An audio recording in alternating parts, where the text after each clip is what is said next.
Bueno, vaig a gravar una mica perquè ho veieu tot lo maco que és, Vinga.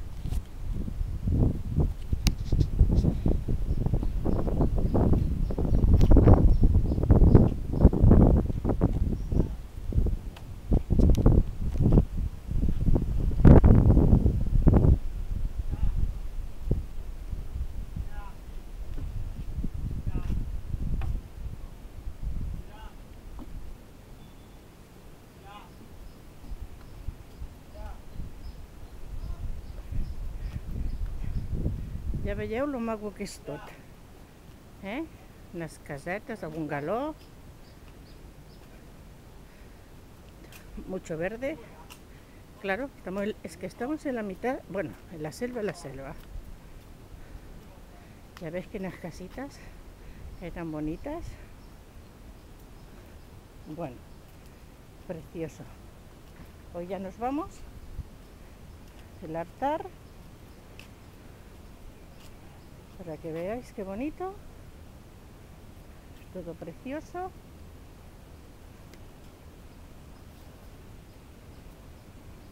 Fantástico.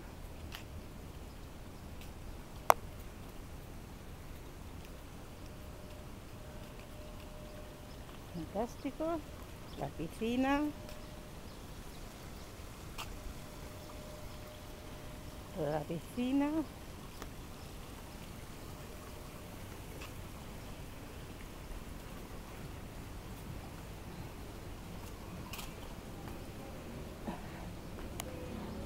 El restaurante, todo, la entrada, todo, el bar,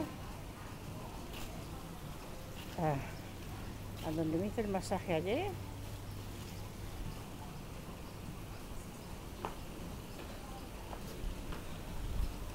Aquí va a pasar la noche, tomar una copita, el relax.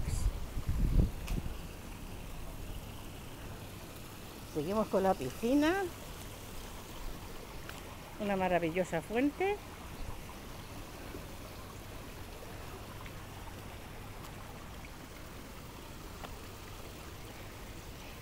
Aquí también me estiré ayer con el Esteban. Estuvimos de relax.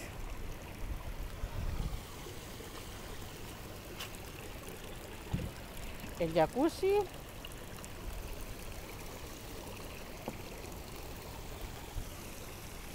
Todo.